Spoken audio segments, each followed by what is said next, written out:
بھارت اور اسرائیل کے درمیان ایک خطرناک ڈیفنس پارٹنرشپ جو پاکستان کے لیے اچھی خبر نہیں ہے۔ آج کی اس ویڈیو میں ہم جاننے کی کوشش کریں گے ان دونوں ممالک کا بڑھتا ہوا ڈیفنس کوآپریشن اور وہ کس طرح پاکستان کے لیے ایک بڑا خطرہ بنتا جا رہا ہے۔ ہم دیکھیں گے کہ اسرائیل کہاں پر بھارت کو سپورٹ کر رہا ہے ٹیکنالوجیکلی، جس سے بھارت اپنے ڈیفنس ایکوپمنٹ کو اپ گریڈ کرتا جا رہا ہے، کہاں پر ایڈ آنز کیے جا رہے ہیں، کہاں انٹیگریشن کی جا رہی ہے اور کس طرح جوائنٹ ڈیفنس پروڈکشن کو بڑھایا جا رہا ہے۔ Radars, fighter jets, missiles, air defence systems, کہاں پر اسرائیل بھارت کو مدد کر رہا ہے۔ اس کے علاوہ ہم یہ بھی جاننے کی کوشش کریں گے کہ جہاں آدھی سے زائد دنیا اسرائیل کو لتاڑ رہی ہے اور جو ہم نے یورپینز کا ایکشن دیکھا اسرائیل کے حوالے سے، وہاں بھارت کیسے اسرائیل کا ایک بہت بڑا ڈیفنس پارٹنر بن کر ایمرج ہو رہا ہے۔ آئیے جانتے ہیں۔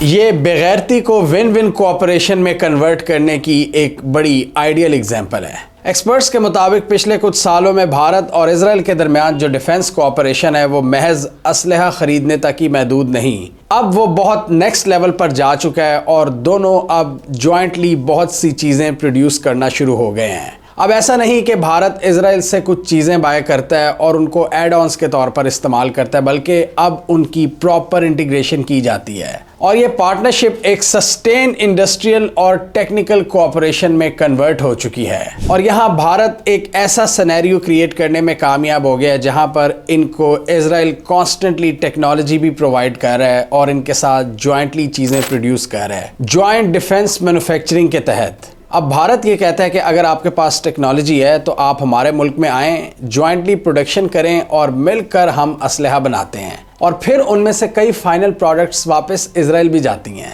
یہاں اینالسٹ کے مطابق غزہ جنگ کے بعد جب سے اسرائیل کو بیشنگ کا سامنا ہے یورپین کیپٹلز کی جانب سے اور وہاں پر بہت سی قدغنیں ہیں، وہاں لیگل مسائل ہیں، ہیومن رائٹس کے مسائل ہیں، وہاں بہت سی پارلیمنٹس نے اسرائیل کے ساتھ ڈیفنس کوآپریشن کو بہت حد تک کم کر دیا ہے۔ اور مودی کے انڈر بھارت جو صرف موقع کی تلاش میں رہتا ہے، جن کو ہیومن رائٹس کی کوئی پرواہ نہیں ہے، جن کے ہاں کوئی لیگل پروسیجرز نہیں ہیں، وہ اس کو ایک گولڈن اپرچونٹی کے طور پر ایکسپلائٹ کر رہا ہے اور اسرائیل کو کہہ رہا ہے کہ آپ ہماری مدد کریں گے اور ہم آپ کی، اور اس سے بھارت کو ایک بہت بڑی سپیس مل رہی ہے۔ اور ابھی ریسنٹ اطلاعات کے مطابق $8.6 بلین کی ایک ڈیل سامنے آئی ہے جس میں انہوں نے اسرائیل سے بہت سا ایکوپمنٹ بائے کیا ہے اور بہت سی چیزیں پائپ لائن میں ہیں، بہت سی چیزیں فائنلائز ہو چکی ہیں۔ اور اس پارٹنرشپ کے ذریعے بھارت اپنے میک ان انڈیا نیریٹو کو بھی سٹرونگ کر رہا ہے کہ دیکھو اب ہم چیزیں بھارت میں بنا رہے ہیں، ڈیفنس اور ملٹری ایکوپمنٹ بھارت کے اندر پروڈیوس ہوگا اور پاکستان پر استعمال کیا جائے گا۔ ایک رپورٹ کے مطابق 2020 سے لے کر 2024 تک بھارت تقریباً $21 بلین کا اسلحہ بائے کر چکا ہے اسرائیل سے، اور اب فوربس انڈیا کے مطابق یہ ایک $8.6 بلین کی نئی ڈیل سامنے آئی ہے جس میں بھارت کیا خریدنے جا رہا ہے اس کی ڈیٹیلز ہم دیکھنے جا رہے ہیں، جو ڈیفینیٹلی پاکستان کے لیے کوئی اچھی خبر نہیں ہے جب ہم نظر ڈالتے ہیں ڈیٹیل میں۔ اس میں اسپائس پریسیجن گائیڈنس بامز ہیں جو ان سے بائے کرے گا بھارت۔ اس کے علاوہ Rampage air to surface missiles, air LORA air launch ballistic missiles اور Breaker missile system. Spice bombs precision guided munitions ہیں جو کہ ایکوریٹلی اپنے ٹارگٹ کو نشانہ بناتے ہیں لانگ ڈسٹنس سے۔ ان بامز میں الیکٹرو آپٹیکل گائیڈنس سسٹم کا استعمال کیا جاتا ہے جس سے ان کی ایکوریسی میں اضافہ ہوتا ہے اور یہ ان جگہوں کو بھی ٹارگٹ کر سکتے ہیں جو کہ ہائیلی ڈیفینڈڈ ہوتی ہیں، یعنی جن کا ڈیفنس بہت مضبوط ہوتا ہے، وہاں پر یہ پینیٹریٹ کرنے کی ایبلٹی رکھتا ہے، اس کے چانسز زیادہ ہو جاتے ہیں اس ہائی اینڈ ٹیکنالوجی کی وجہ سے۔ اور یہ چیز بھارت کے سٹرائک آپشنز کو ڈائیورسیفائی کرتی ہے۔ اگر اس نے کل کو پاکستان میں کوئی سٹرائک کرنی ہے، جو ہم نے ان کے حملے دیکھے تھے برہموس میزائل کے ذریعے، اب بھارت کے پاس مزید آپشنز ہوں گی۔ اسپائس ایک air to ground weapon system ہے جس کی رینج 100 کلومیٹر کے قریب ہے، 100 سے 125 کلومیٹرز تک، جو اپنے ٹارگٹس کو ہائی ایکوریسی کے ساتھ نشانہ بنا سکتے ہیں۔ اسی طرح Rampage air to surface missile system بھی انہوں نے خریدے ہیں جن کی رینج تقریباً 250 کلومیٹرز تک ہے، اور یہ انڈیا کے سکھوئی اور MiG-29 ایئر کرافٹ پر نصب کیے جائیں گے۔ ان کی رینج 150 سے 250 کلومیٹرز تک ہے اور ان کو اپنے طیاروں میں نصب کر کے بھارت پاکستان کے ایئر ڈیفنس سسٹم سے بچنا چاہتا ہے. اور اسی طرح air LORA air launch ballistic missile system, ان کی رینج 400 کلومیٹرز تک ہے. یہ بھی ایئر ٹو سرفیس میزائلز ہیں جو کہ ایڈوانس ایئر ڈیفنس سسٹمز کو کاؤنٹر کرنے کی ایبلٹی رکھتے ہیں،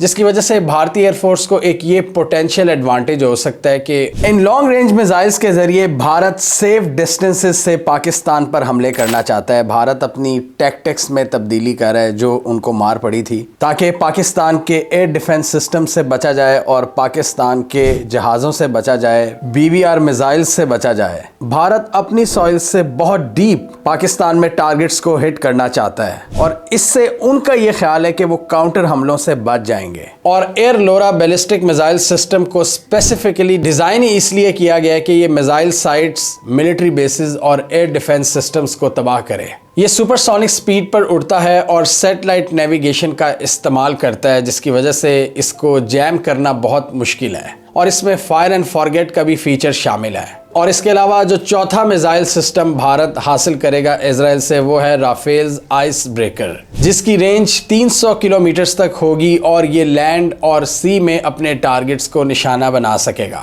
اس کی خوبی یہ ہے کہ یہ ایک آل ویدر میزائل سسٹم ہے جو کہ الیکٹرانک وارفیئر کے ساتھ بھی انٹیگریٹڈ ہے. اس کے علاوہ بھارت نے اسرائیل سے 6 ایریل ٹینکرز خریدے ہیں جو ہوا میں ان کے طیاروں کو فیول اپ کریں گے، جس کی وجہ سے ان کے فائٹر جیٹس کی آپریشنل رینج میں اضافہ ہو جائے گا اور وہ لمبے عرصے تک ہوا میں پرواز کر سکیں گے. اس کے علاوہ بھارتی تیجاس کی بات کریں تو اس میں اسرائیلی ایویونکس کا استعمال کر رہا ہے بھارت، جس میں ایڈوانس ریڈار اور الیکٹرانک وارفیئر کمپوننٹس ہیں جو کہ اس کی ڈیٹیکشن اور سروائیویبلٹی کو امپروو کرتا ہے. اور اس میں اسرائیلی میڈ ریڈار ٹیکنالوجی اور الیکٹرانک وارفیئر سوٹس ہیں جو کہ ٹارگٹ ٹریکنگ اور تھریٹ ڈیٹیکشن کو امپروو کرتے ہیں اور پائلٹ کی اویئرنیس کو بھی بڑھاتے ہیں. فائٹر جیٹس کی انگیجمنٹ رینج میں اضافہ ہوتا ہے اور ماڈرن ایئر ڈیفنس سسٹمز کے خلاف بھی ان کو ایک شیلڈ ملتی ہے. اس سے ہمیں یہ پتہ چلتا ہے کہ اسرائیلی سینسرز، ریڈارز اور ایویونکس بھارتی ایئر فورس کے سٹینڈرڈ ایکوپمنٹ بنتے جا رہے ہیں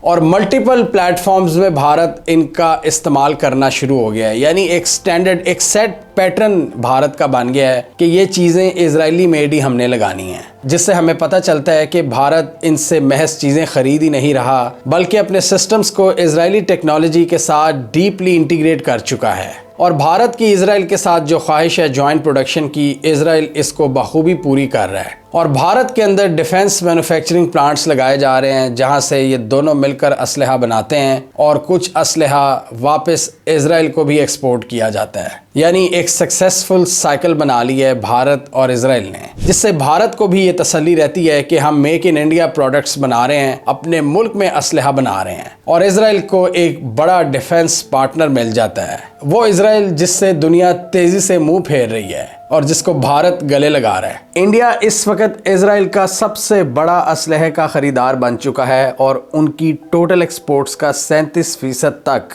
انڈیا بائی کر رہا ہے اسرائیل کی ٹوٹل آرمز ایکسپورٹس کا. اس اسٹریٹجک اور ٹیکٹیکل پارٹنرشپ کے پیچھے جو ریزنز ہیں وہ بھی بڑی آبویس ہیں. بھارت کو چاہیے چائنا اور پاکستان کے خلاف مضبوط ڈیفنس، اور اسرائیلی ٹیکنالوجی کے ذریعے بھارت اس کو اچیو کرنے کی کوشش کر رہا ہے. جو بھارت نے مار کھائی ہے پاکستان سے، اسپیشلی پاکستان ایئر فورس سے، بھارت اسرائیل کی مدد سے اپنی انٹیگریشن کو بہتر کرنا چاہتا ہے اپنے سسٹمز میں، اپنی ایئر فورس اور ایئر ڈیفنس سسٹمز میں. اور جس طرح ہم نے بھی اوپر ساری آپ کو چیزیں بتائی ہیں، جس طرح اسرائیلی سسٹمز کو انٹیگریٹ کیا جا رہا ہے، وہ اس کا منہ بولتا ثبوت ہے کہ کس طرح بھارت اسرائیلی پروجیکٹ کو لے کر کتنا سیریس ہے اور چائنا اور پاکستان کے خلاف برتری چاہتا ہے. اور اس سے ان کی پاکستان کے خلاف جو سٹرائک کیپیبلٹی ہے وہ بھی انکریز ہوتی ہے، کیونکہ زیادہ مقابلہ ان کا چائنا سے تو نہیں ہے کنونشنل بیٹل میں. وہ تو ان کی کبھی کبھار ہاتھا پائی ہوتی ہے، لیکن ایکچوئل جو بیٹل گراؤنڈ ہے وہ ان کا پاکستان کے ساتھ ہے. اور پاکستان کے ساتھ ہی پنگے کرنے میں ان کو مزہ بھی آتا ہے، کیونکہ پاکستان ان کے لیے ریلیٹیولی ایک آسان ٹارگٹ ہے. پاکستان کی ڈیپتھ کم ہے، بارڈر بالکل قریب ہے، بھارت کو بڑی آسانی ہوتی ہے پاکستان کو ٹارگٹ کرنے میں. پاکستان کی کم ڈیپتھ کی وجہ سے پاکستان کے ایئر ڈیفنس سسٹمز میں بہت سی مشکلات آتی ہیں، کیونکہ جب بھارت اتنے ملکوں سے ٹیکنالوجی حاصل کر لیتا ہے، missile systems, air defence systems, fighter jets, hypersonic missiles, اس کی وجہ سے ڈیفینیٹلی پاکستان کو ایک چیلنج رہے گا کہ کس طرح ہم نے بھارت کو کاؤنٹر کرنا ہے، اور اس کو ہم نے اس ویڈیو میں ایکسپلین کیا تھا پچھلے سال مئی میں۔ جس طرح بھارت کام کر رہا ہے اپنے فائٹر جیٹس کی رینج بڑھانے میں، اپنے میزائل سسٹمز کو ڈائیورسیفائی کرنے میں اور ایئر ڈیفنس سسٹمز کو اپ گریڈ کرنے میں، یہ پاکستان کے لیے واقعی ایک لمحہ فکری ہے۔ اور یہاں یہ دیکھنے والی چیز ہے کہ اسرائیل یہاں بھارت کو عام کر رہا ہے فلی، اور پاکستان میں وہ پٹھو جو ہمیں اسرائیل سے دوستی کے فوائد بتاتے رہتے ہیں، ان کے لیے بھی یہ ایک منہ بولتا ثبوت ہے کہ کس طرح اسرائیل بھارت کو امبولڈن کر رہا ہے، ان کو مضبوط کر رہا ہے پاکستان کے خلاف۔ اور جہاں ساری دنیا اسرائیل کو لتاڑ رہی ہے، بھارت ان کو امبریس کر رہا ہے کہ آئیں، اگر آپ کے یورپین بھائیوں نے آپ کو اس مشکل گھڑی میں چھوڑ دیا ہے تو ہم آپ کے ساتھ آئیں گے۔ اور ویڈیو کے شروع میں جو ہم نے ڈسکس کیا تھا کہ بہت سے لیگل مسائل ہیں یورپ میں، جن کی وجہ سے اسرائیل کو بہت سی مشکلات پیش آ رہی ہیں ڈیفنس پارٹنرشپس میں، تو انڈیا ایک اتنا بڑا کنٹری ہونے کے ناطے اسرائیل کی بہت سی نیڈز کو پورا کرتا ہے، ان کی ایکسپورٹس کے جو گیپس ہیں ان کو بھی پورا کر دیتا ہے، اور پھر جوائنٹلی جو چیزیں بناتے ہیں وہ بھی حاصل ہو جاتی ہیں واپس اسرائیل کو۔ ٹریڈیشنل ویپنری کی بات کریں، جیسا کہ ایمونیشن، ایکسپلوسیو اور دوسرا کنونشنل اکوپمنٹ، اس میں بھارت نے اسرائیل کی بہت مدد کی ہے پچھلے کئی سالوں میں کہ ان کو یہ کانسٹنٹلی ملتا رہے، سپلائی لائنز کو میک شور کیا ہے۔ وہ کمپوننٹس جو آپ کی وار مشین کو چلانے کے لیے بہت ضروری ہوتے ہیں، جس طرح ہم نے دیکھا ہے کہ نیٹو ممالک نے یوکرین کو کس طرح عام کیا ہے کنونشنل ویپنری کے ذریعے۔ ہائی اینڈ ویپنز کی بات نہیں ہم کر رہے، ہم بات کر رہے ہیں کنونشنل ویپنز کی، شارٹ رینج راکٹس، بامز اور رائفلز وغیرہ کی، ایکسپلوسیو، پروپیلنٹس، ammunition related components, drone sub assemblies اور لاجسٹیکل انپٹس، جو لمبی جنگ کو جاری رکھنے کے اہم کمپوننٹس ہیں، اور ان پر لوگوں کی نظر بھی نہیں پڑتی، کیونکہ لوگوں کی نظر پڑتی ہے کہ کون سا ایئر ڈیفنس سسٹم بک رہا ہے یا کون سا فائٹر جیٹ بک رہا ہے۔ جب ایسی کنونشنل ویپنری بکتی ہے تو اس پر کم ہی میڈیا آواز اٹھاتا ہے، تو یہ بھارت سلولی اسرائیل کو پرووائڈ کرتا رہا ہے۔ اور یہاں اسرائیل کو ایک بہت بڑا فائدہ ہوا ہے بھارت کے ساتھ اس پارٹنرشپ کا، کہ بھارت میں ان کو سستی لیبر مل جاتی ہے یورپین ممالک کے نسبت، اور اسرائیل کے لیے یہاں فائدہ ہی فائدہ ہے۔ ان کا اسلحہ لو کاسٹ میں بک بھی جاتا ہے، اور بھارت بڑی مقدار میں ان سے بائی بھی کر لیتا ہے، اور ان کے ویپنز بھارت کی مدد سے سستے میں بن رہے ہیں۔ یورپ نے بہت جگہوں پر قدغنیں لگائی ہیں، جیسے کہ نیدرلینڈز نے F-35 فائٹر جیٹس کے کمپوننٹس کی ٹرانسفر اسرائیل کی طرف روک دی، اسپین نے اسرائیل کے ساتھ اپنی آرم سپلائز کو معطل کر دیا، بیلجیم اور اٹلی میں ہم نے دیکھا کہ ڈاک ورکرز نے وہ ملٹری کارگو جو اسرائیل کی طرف جانا تھا اس کو لوڈ کرنے سے ہی انکار کر دیا، اور باقی یورپین ممالک کی عوام کی جانب سے بھی ان پر بہت زیادہ پریشر تھا کہ آپ اسرائیل کے ساتھ کوئی ملٹری ڈیل نہ کریں اس موقع پر جب وہاں پر اتنا ظلم ہو رہا ہے غزہ میں۔ اور جرمنی میں بھی اس حوالے سے حکومت نے بہت سی لیگل پٹیشنز کا سامنا کیا۔ آئرلینڈ، اسپین اور دوسرے یورپین ممالک کی پارلیمنٹس میں اسرائیل کے خلاف سپیچز کی گئیں ان کے انیکشنز کی وجہ سے، اور یہ ہم دیکھتے ہیں کہ یورپ میں ابھی بھی انسانیت پائی جاتی ہے، وہاں کے لوگ کسی بھی رنگ و نسل کے ہوں وہ نکلتے ہیں ظلم کے خلاف، چاہے اس ظلم کا تعلق کسی بھی مذہب سے ہو۔ بھارت بھی کہنے کو تو ڈیموکریسی ہے، وہاں پر مفکروں کی تعداد بھی کم نہیں ہے، لیکن پچھلے کچھ سالوں میں بھارت میں بھی ڈیموکریسی کا جنازہ نکل چکا ہے، بہت سی قدغنیں لگائی گئی ہیں، ہیومن رائٹس کی دھجیاں اڑائی گئی ہیں، اور بہت سے سول سوسائٹی کے ممبرز کو گرفتار کیا بھارت نے بھی۔ مطلب یہ باتیں ہم پاکستان میں سنتے ہیں، یہی سٹوری تقریباً بھارت کی بھی ہے مودی کے انڈر۔ تو یہاں پر بھارت آیا اور بھارت نے اسرائیل کو کہا کہ آؤ دوست، میں تو موجود ہوں، ہمارے یہاں کوئی مسئلہ نہیں، ہم نے ہیومن رائٹس کو بھی کنٹرول کیا ہوا ہے، ڈیموکریسی کی بھی دھجیاں اڑا دی ہیں، اپنے لوگوں کو بھی چپ کرا دی ہے، تو ہمارے ہاں تو یہاں کوئی مسئلہ نہیں ہوگا، نہ ہی کوئی لیبر کے خاص رائٹس ہیں، ہم مل کر اسلحہ بنائیں گے اور معصوم لوگوں پر اس کا استعمال ہوگا۔ اور اسرائیل کی اسلحے کی سپلائی چین کو بھارت نے میک شور کیا، وہ سپلائی چینز جو یورپ کے ان اقدامات کی وجہ سے کسی حد تک رک گئی تھیں، بھارت نے ان کو جاری کرنے میں اپنا کردار ادا کیا ہے، اور مودی سرکار نے اسرائیل کے ساتھ اس ظالم پارٹنرشپ کو فورن پالیسی کی وکٹری قرار دیا، جبکہ پیچھے یہ سارا اسلحہ معصوم لوگوں کو دبانے کے لیے استعمال ہو رہا تھا، اور ابھی بھی ہو رہا ہے۔ تو یہ اسلحے کے تبادلے اب ون سائیڈڈ نہیں رہے، اسرائیل ٹیکنالوجی ٹرانسفر کرتا ہے، بھارت اس کو جوائنٹلی پروڈیوس کرتا ہے اسرائیلی کمپنیز کے ساتھ، اور واپس اس اسلحے کو ایکسپورٹ کر دیا جاتا ہے جس میں خود اسرائیل بھی شامل ہے۔ اور اس میں دونوں ممالک کی جو آئیڈیالوجیز ہیں وہ بھی کنورج کرتی ہیں۔ دونوں ملکوں میں میجورٹیرین نیریٹو کہ ہم برتر ہیں اور وہ مائنورٹی کمتر ہیں، اور اگر ان کے ایکشنز کے خلاف کوئی آواز اٹھائے تو اس کو انسانیت کا دشمن بنا دو اور ہوسٹائل ہو کر ان پر حملے کرو نیشنل سیکیورٹی کے نام پر۔ یہ دونوں کی سیم ہی اپروچ ہے آج کل، نتنیاہو کی اور مودی کی، اور ہر طرح سے انٹرنیشنل قوانین کی دھجیاں اڑاؤ، ہیومن رائٹس میکنزمز کو پیروں تلے روند دو۔ اور یہ ساری ڈیولپمنٹس انٹرنیشنل کمیونٹی دیکھ رہی ہے کہ کس طرح اسرائیل جو ایک اگریسر کے طور پر ایمرج ہوا ہے، بھارت اس کا ایک ٹاپ پارٹنر بن کر سامنے آیا ہے۔ یعنی جہاں پر یورپینز اسرائیل کا ساتھ چھوڑ گئے، وہاں بھارت ان کے ریسکیو کے لیے آیا ہے، جس سے بھارت نے اپنی مورل سٹینڈنگ کی دھجیاں اڑا دی ہیں۔